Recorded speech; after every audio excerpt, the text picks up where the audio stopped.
My name is Randolph, and today, at 25 years old, I run a successful tech company with my younger brother, Tyler. 10 years ago, we experienced the ultimate betrayal.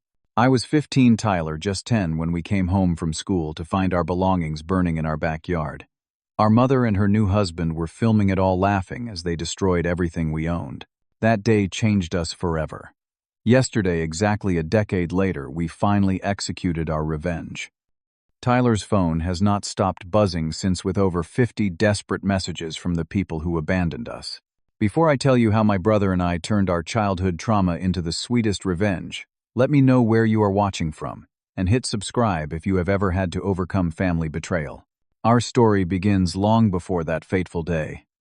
Our parents divorced when I was 8, and Tyler was only 3. The split was messy, with our father moving across the country for work and becoming increasingly absent from our lives. Our mother, Diane, a former beauty queen with expensive tastes but limited income, quickly remarried Richard Thornton, a wealthy businessman who made his money in real estate development and had 2 children from his previous marriage, Chloe, who was 12, and Mason, who was 9. At first, things seemed normal enough. We moved into Richard's sprawling 5-bedroom home in an upscale neighborhood with a swimming pool and 3-car garage. Tyler and I shared a bedroom in the basement, while Chloe and Mason each had their own rooms upstairs. Our mother assured us this arrangement was temporary until Richard could renovate the house to add another bedroom. That renovation never happened. Instead, the basement bedroom became just the first sign of the hierarchy in our new blended family. Richard made no attempt to hide his favoritism toward his biological children.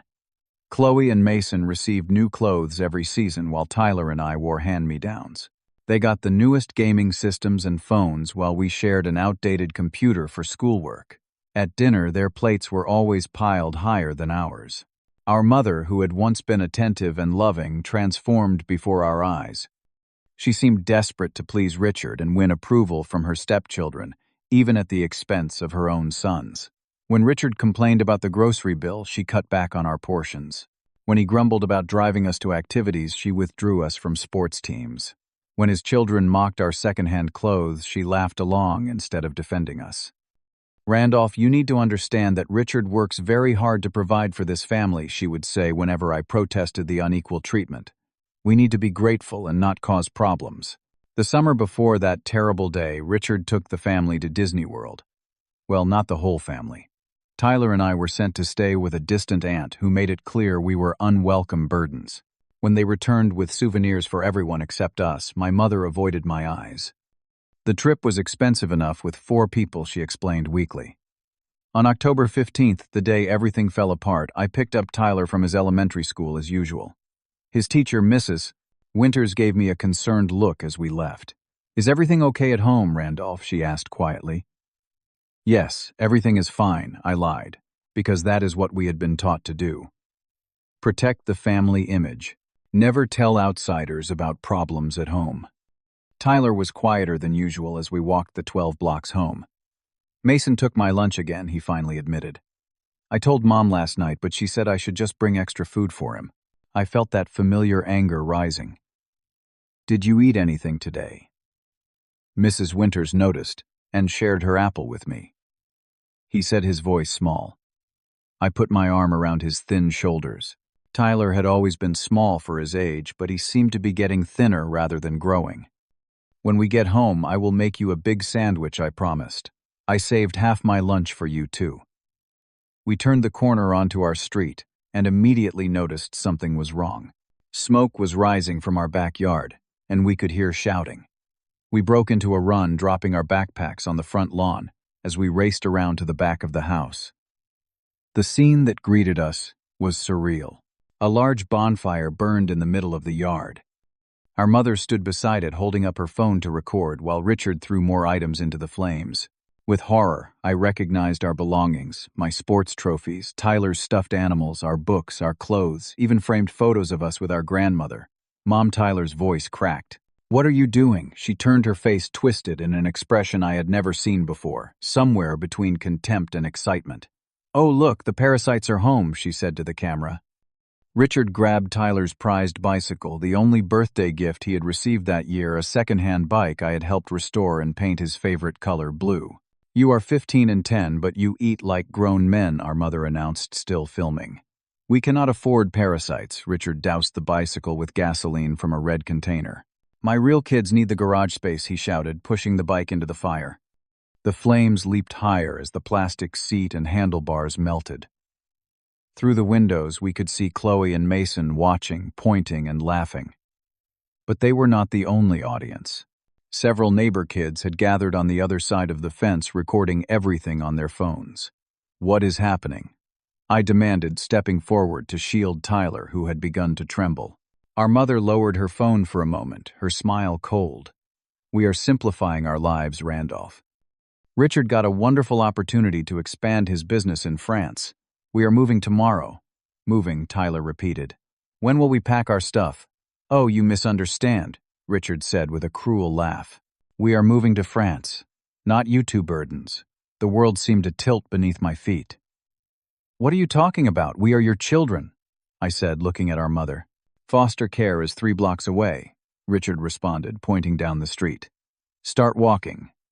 Tyler began to cry, clutching my arm. "Where will we sleep tonight?" he asked our mother. She shrugged, raising her phone again to continue recording. "Not my problem after today." In that moment, something inside me hardened forever. I took Tyler's hand, squeezing it firmly. "Remember everything I whispered to him." Every word.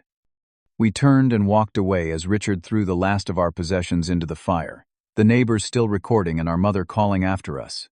"Do not come back. This is not your home anymore." We walked 3 blocks before Tyler collapsed on a public bench, his small body racked with sobs. I sat beside him, my arm around his shoulders, my mind racing to process what had just happened and what to do next. The October air felt suddenly colder as the reality of our situation sank in. We had nothing but our school backpacks and the clothes we wore. "Are we really going to foster care?" Tyler asked between hiccuping sobs. "No," I said, with a certainty I did not feel. "We are going to Grandma Rose's house." Our maternal grandmother lived across town about 2 miles away. She was our mother's mother, but had never approved of Richard or the way our mother changed after marrying him. Our visits to her house had become increasingly rare over the years, with our mother claiming Grandma Rose was difficult and judgmental. We walked the entire way, stopping once so Tyler could rest his tired legs. When we arrived at her modest single-story home, Grandma Rose opened the door with surprise. "Well, this is unexpected. Where is your mother?" she asked, ushering us inside to her warm kitchen that smelled of freshly baked cookies. I struggled to find the words to explain. How do you tell someone that their daughter just abandoned her children? But Tyler, with the directness of a 10-year-old, blurted out the whole story between renewed tears. Grandma Rose's face went through a series of emotions: shock, disbelief, anger, and finally a steely resolve. "Show me," she said. One of the neighbor kids had already posted the video online. We found it easily, and Grandma Rose watched in horrified silence as her daughter and son-in-law burned our possessions and told us to leave. "They cannot do this," she said, firmly reaching for her phone. "This is illegal abandonment."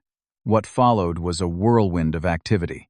Grandma called the police, who visited our former home, only to find it already empty, the family having accelerated their departure after realizing the neighbors had recorded everything. She called a lawyer friend, who initiated emergency custody proceedings. Social services became involved, and within 24 hours, Grandma Rose was granted temporary custody, while the courts tried to locate our mother and stepfather. They had indeed fled to France, leaving no forwarding address. Our father, when finally contacted, expressed vague regret but claimed his new wife was allergic to children and he could not take us. By Christmas, Grandma Rose had permanent custody, and Tyler and I began adjusting to our new life. Living with Grandma brought stability we had not experienced in years. She was strict but fair, insisting on good grades and household chores, while also making sure we had proper clothes, enough food, and even occasional treats. For the first time since our parents' divorce, we felt safe. But the trauma lingered. Tyler had nightmares almost every night, waking up screaming that our belongings were burning. I struggled with trust issues and a deep, simmering anger that sometimes frightened me with its intensity. One night, after particularly bad dreams had Tyler crawling into my bed for comfort, I made him a solemn promise. "I will always protect you," I whispered. "And someday when we are grown, we will make them pay for what they did." Tyler nodded against my shoulder, his breathing eventually steadying into sleep. That night, I decided that the best revenge would be success. We would excel in everything, becoming so successful that our mother and Richard would regret throwing us away.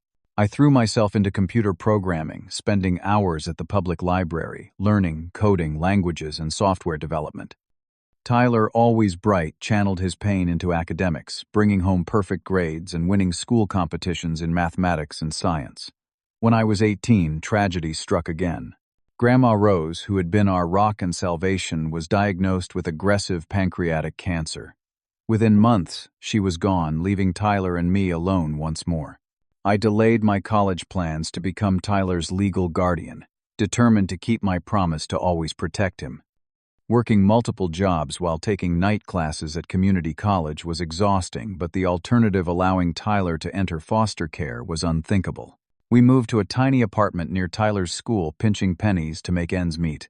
At 15, though still legally too young to work, Tyler found ways to contribute, tutoring younger students for cash and helping an elderly neighbor with yard work. Every penny went into our survival fund. Our breakthrough came when I was 21. Using skills I had taught myself, I developed a cybersecurity application that caught the attention of a small venture capital firm. Their initial investment allowed me to quit my multiple jobs and focus on building the software into a full security suite. Tyler joined me after school, and on weekends his mathematical genius proving invaluable for algorithm development. By the time I turned 23 and Tyler 18, our company Phoenix Security Systems had attracted major clients and a second round of funding that made us millionaires on paper. We bought a comfortable house, established college funds for both of us, and even created a scholarship in Grandma Rose's name at the local community college. Through it all, we never spoke of our mother or Richard. It was as if they had died the day they abandoned us. But the wound never fully healed, remaining a painful abscess beneath our successful exterior. Then came the social media notification that changed everything. Tyler, now a sophomore at MIT studying computer science while remotely working for our company, found a post tagging our mother. After 10 years of radio silence, we discovered they had returned to the United States. Richard's European venture had apparently failed, and they were back in our home state, living in a mansion purchased with what appeared to be the last of his dwindling fortune. "They are back," Tyler said during our weekly video call, his face pale. "And Randolph, I found something else. Richard's company is failing. He has been embezzling money to maintain their lifestyle."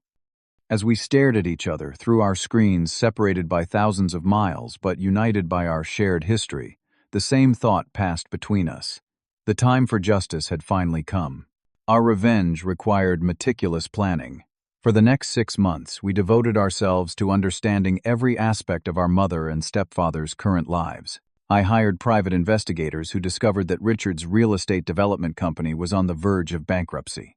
He had been taking money from investor funds to maintain their lavish lifestyle, a federal crime that could send him to prison for decades. Our mother, meanwhile, had reinvented herself as a lifestyle influencer, posting carefully curated content that portrayed their family as the epitome of success. Her Instagram and TikTok accounts were filled with tours of their mansion, expensive vacations, and designer clothes. There was never any mention of her 2 abandoned sons. Chloe and Mason, now 22 and 19, had grown into entitled adults with no ambition or skills. Chloe had dropped out of 3 colleges and was living at home, supposedly building her brand as a social media personality. Mason had never even attempted college, preferring to spend his days playing video games and his nights partying with his father's money. Neither had ever held a real job. "They are completely dependent on Richard's money," Tyler observed as we reviewed the investigators' reports. "When his financial house of cards collapses, they will have nothing." Through shell corporations we established for this purpose, we began purchasing Richard's company debt from nervous creditors willing to sell at a discount. Within months, we owned enough leverage to destroy his business with a single phone call.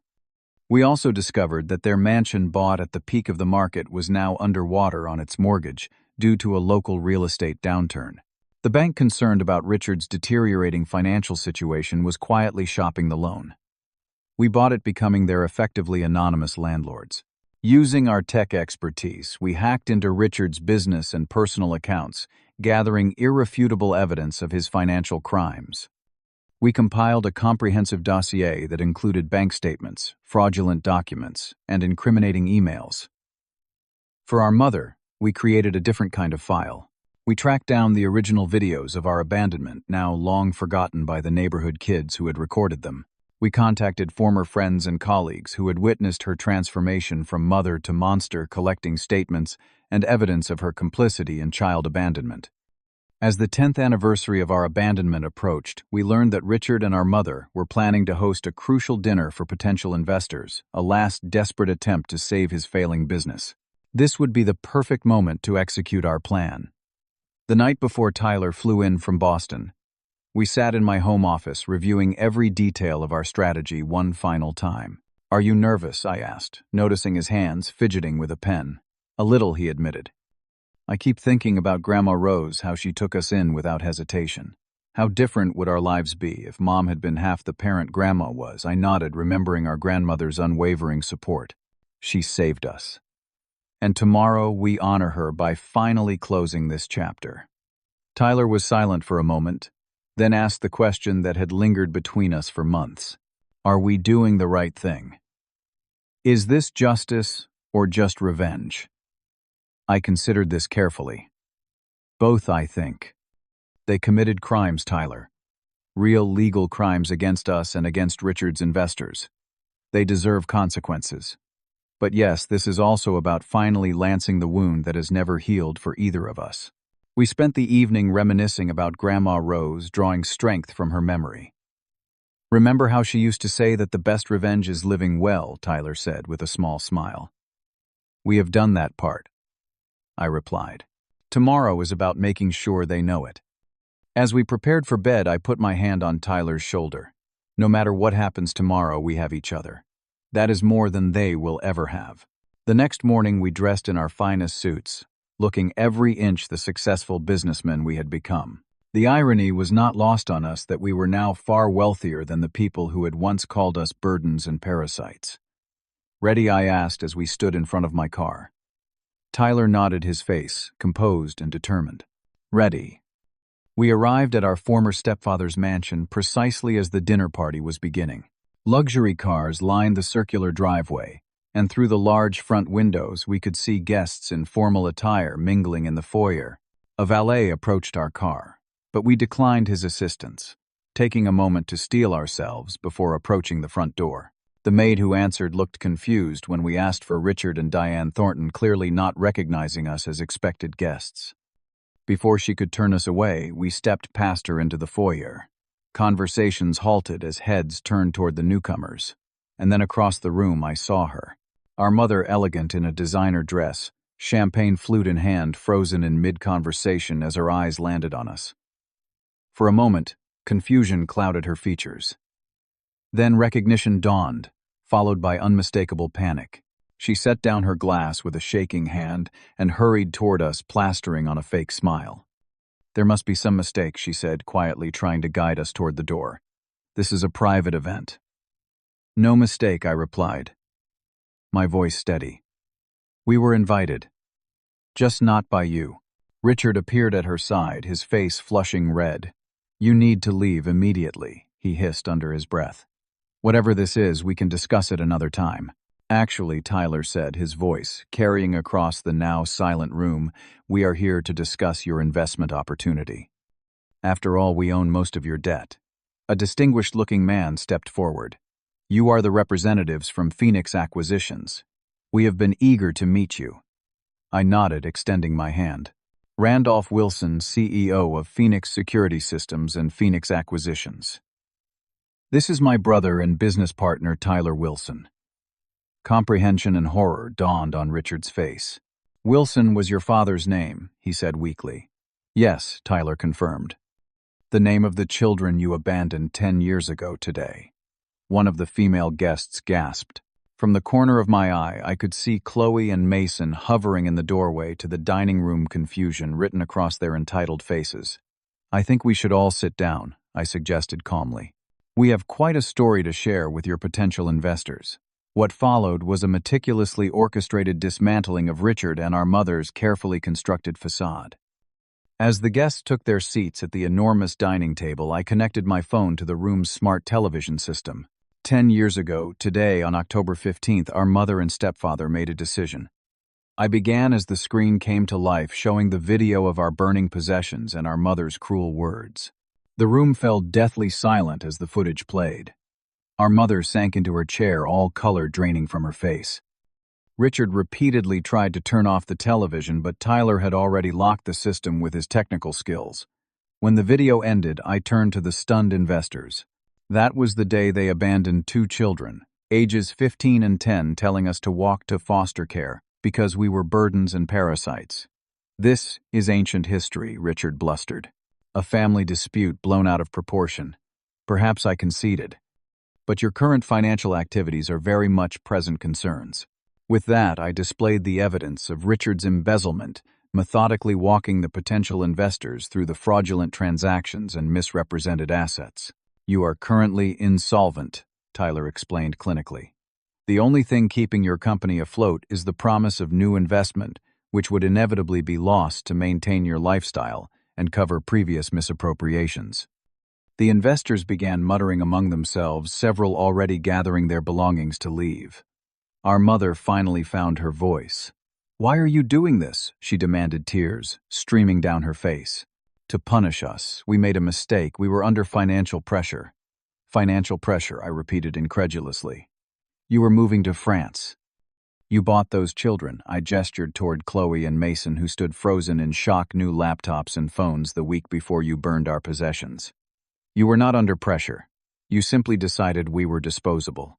Tyler stepped forward, his voice steady despite the emotion I could see in his eyes.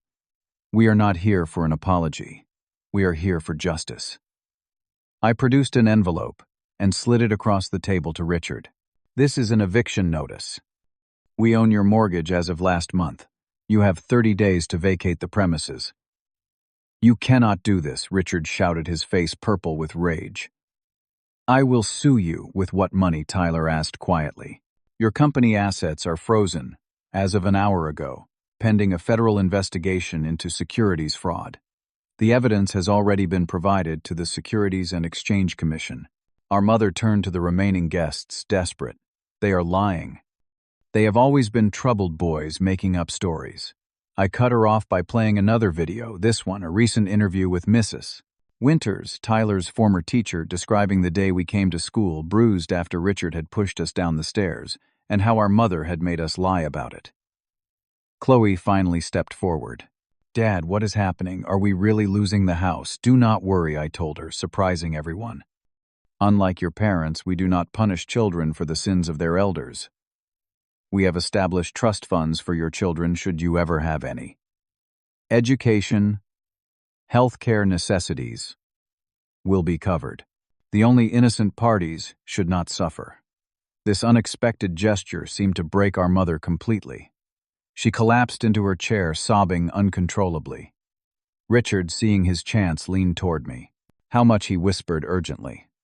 "How much to make this go away?" 10 million, 20. Tyler laughed, a sound devoid of humor. "You still do not get it. We made that much last quarter. This was never about money." As the last investors hurried out, promising to cooperate with any federal investigation, we prepared to leave as well. Tyler paused, turning to our mother one final time. 10 years ago, I asked you where we would sleep that night. You said it was not your problem. Now, I want you to know that your problems are not ours either. But unlike you, we are not cruel. You will not be homeless. There is a 2-bedroom apartment arranged for you in a safe building. It is paid for 1 year, giving you time to figure out your lives. The address is in the envelope with the eviction notice.